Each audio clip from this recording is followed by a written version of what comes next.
पाकिस्तान की हिस्ट्री में first time 175 political party में से सिर्फ एक पॉलिटिकल पार्टी के इंट्रा पार्टीज इलेक्शन को देखा गया। पाकिस्तान की हिस्ट्री में फर्स्ट टाइम इलेक्शन करते हुए भी 175 पॉलिटिकल पार्टी में से निशान लिया गया। पहली मर्तबा पाकिस्तान की हिस्ट्री में एक पॉलिटिकल पार्टी की इंटायर लीडरशिप इस वक्त या जेलों में है या वो इन हाइडिंग है।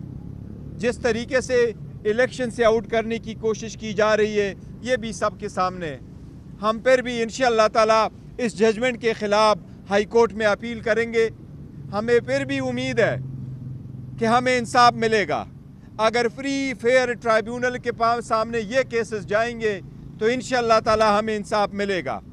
अब हम अदलिया को बार बार रिमाइंड करते रहें कि आप पे हम इत्मीद कर रहे हैं, आपसे उम्मीद रखे हुए हैं। मेहरबानी करके अपने ओथ का लाज रखते हुए इंसाफ के तकाज़ों को पूरा करते हुए हमारे फंडामेंटल राइट्स को आप प्रोटेक्ट कर लें। और साहब ये बताइएगा, आप कोर्ट में मौजूद थे और आपने ऑब्जर्व किया कि मीडिया को काफ़ी दूर रखा गया, जहाँ पर जज साहब जब फैसला सुना रहे थे तो उनकी डिटेल जो है वो मीडिया तक नहीं पहुँच पाई।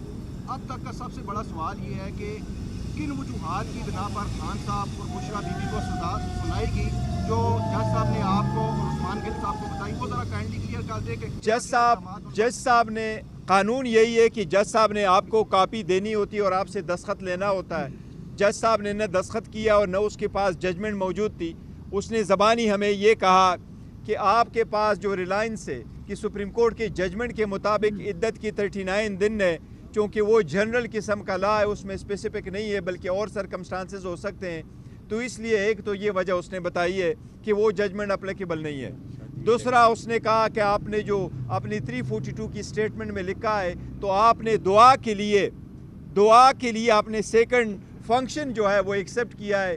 हमने कोर्ट को ये कहा था कि इद्दत के बाद की पीरियड में 1 जनवरी को निकाह हुआ है और खान साहब ने अपने बच्चों को इत्मीद में लेने के लिए और इत्मीद में लेने के बाद एक सेकंड फंक्शन हमने फैमिली में अरेंज किया था, जिस तरह रुस्खती होती है तो हमने वो फंक्शन अरेंज किया है। लिहाजा वो बच्चों को बताने के लिए था और उनको इत्मीद में लेने के बाद हमने करना था, तो दुआ के लिए एक फंक्शन अरेंज हुआ है, उसमें निकाह नहीं हुआ है क्योंकि निकाह के लिए निकाहनामा भी एक है और उसका कोई दूसरा सबूत नहीं है कि जिसमें निकाह पढ़ाया गया हो।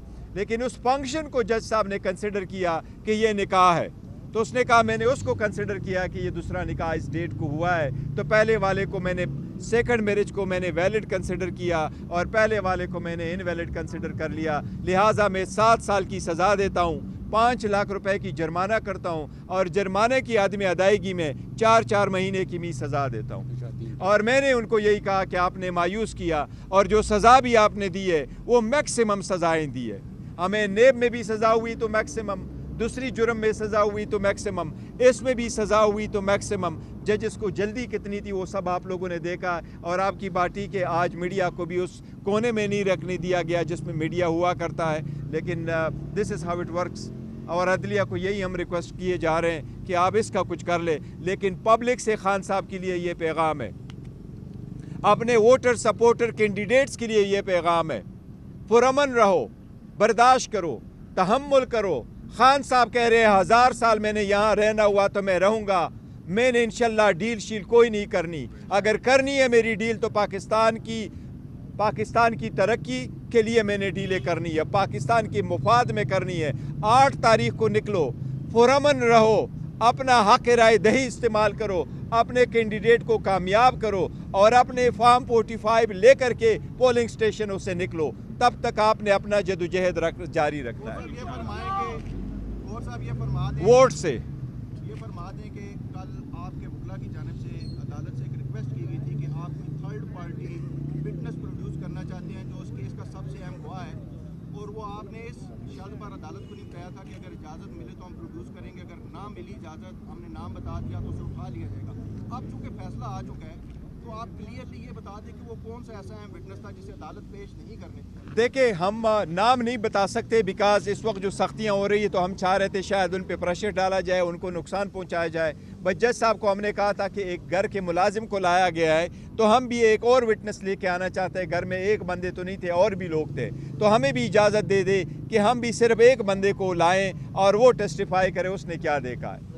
और जज साहब से हमने ये रिक्वेस्ट की کہ اگر ان کا ملازم آ کر کے یہاں ٹیسٹیفائی کر سکتا ہے اور عدالت کو، تو آج بھی عدالت نے 3 بجے، ہم نے ان کو کہا تھا ہم 9 بجے اپنا ایویڈنس پروڈیوس کر سکے، لیکن ہمیں اپنے گواہ پیش کرنے کی اجازت نہیں دی گئی. This is how this trial has been completed. Thank you. جی، اس فیصلے کے بعد ایک سوال اٹھ رہا ہے کہ اب بشرا بی بی اور عمران خان کا نکاح جو ہے وہ ٹوٹ چکا ہے، اب وہ نیا نکاح کریں گے؟ نہیں، دیکھو وہ جج صاحب نے نئے نکاح کی ضرورت نہیں، تبھی اس نے کہا کہ وہ جو سیکنڈ ہوا ہے وہ نکاح ہی ہے، وہ ویلڈ ہی ہے، اور میں نے اس کو ویلڈ ہی کنسیڈر کیا، اس کی ضرورت نہیں ہے. البتہ جو بی بی کو رکھا ہے وہ گھر میں، ہماری تو ریکویسٹ یہی ہے، اور ہم اپلیکیشن بھی موو کریں گے کہ آپ نے بی بی کو کیوں رکھا ہے بنگالہ میں. اس کو تو آپ نے ایک کمرے میں رکھا ہے، بند کمرے میں رکھا ہے، اس میں سے ایون اپنے کچن جانے کی اجازت نہیں ہے، اور اس کے سارے شیشے بھی کالے کر دیے، اور صرف ایک ہی کمرہ چھوٹا سا ان کے لیے رکھا ہے. تو ہماری ریکویسٹ بھی یہی ہوگی، ہم کورٹ میں بھی جائیں گے کہ ان کو بے شک باپ واپس اڈیالہ ہی لے آئیں. تو یہ کب تک موو کریں گے اور کس فورم پہ؟ انشاءاللہ تعالی ہائی کورٹ میں موو کریں گے، اور بہت جلد موو کریں گے. جو ہائی کورٹ کی اگر چھٹیاں نہیں ہے تو انشاءاللہ نیکسٹ ویک میں کریں گے. جج صاحب نے، قانون یہی ہے کہ جج صاحب نے آپ کو کاپی دینی ہوتی ہے اور آپ سے دستخط لینا ہوتا ہے. جج صاحب نے نہ دستخط کیا اور نہ اس کے پاس ججمنٹ موجود تھی. اس نے زبانی ہمیں یہ کہا کہ آپ کے پاس جو ریلائنس ہے کہ سپریم کورٹ کے ججمنٹ کے مطابق عدت کی 39 دن ہے، چونکہ وہ جنرل قسم کا لا ہے، اس میں اسپیسیفک نہیں ہے بلکہ اور سرکمسٹانسز ہو سکتے ہیں، تو اس لیے ایک تو یہ وجہ اس نے بتائی ہے کہ وہ ججمنٹ اپلیکیبل نہیں ہے.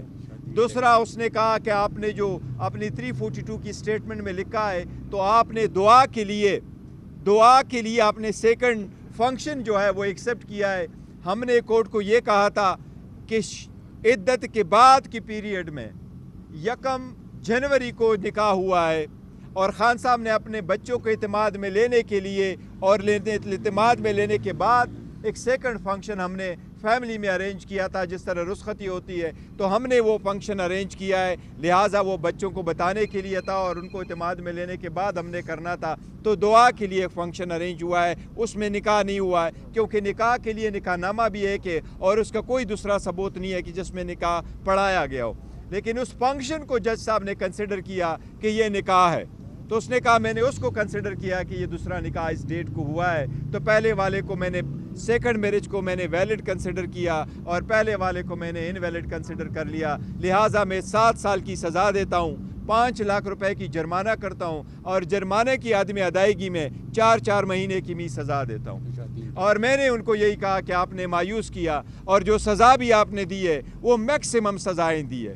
ہمیں نیب میں بھی سزا ہوئی تو میکسیمم، دوسری جرم میں سزا ہوئی تو میکسیمم، اس میں بھی سزا ہوئی تو میکسیمم. ججز کو جلدی کتنی تھی وہ سب آپ لوگوں نے دیکھا، اور آپ کی پارٹی کے آج میڈیا کو بھی اس کونے میں نہیں رکھنے دیا گیا جس میں میڈیا ہوا کرتا ہے. لیکن دس از ہاؤ اٹ ورکس، اور عدلیہ کو یہی ہم ریکویسٹ کیے جا رہے ہیں کہ آپ اس کا کچھ کر لیں. لیکن پبلک سے خان صاحب کے لیے یہ پیغام ہے، اپنے ووٹر سپورٹر کینڈیڈیٹس کے لیے یہ پیغام ہے، پرامن رہو، برداشت کرو، تحمل کرو. خان صاحب کہہ رہے ہیں 1000 سال میں نے یہاں رہنا ہوا تو میں رہوں گا، میں نے انشاءاللہ ڈیل شیل کوئی نہیں کرنی. اگر کرنی ہے میری ڈیل تو پاکستان کی ترقی کے لیے میں نے ڈیلیں کرنی ہے، پاکستان کے مفاد میں کرنی ہے. 8 تاریخ کو نکلو، پرامن رہو، اپنا حق رائے دہی استعمال کرو، اپنے کینڈیڈیٹ کو کامیاب کرو، اور اپنے فارم 45 لے کر کے پولنگ سٹیشنوں سے نکلو. تب تک آپ نے اپنا جدوجہد جاری رکھنا ہے.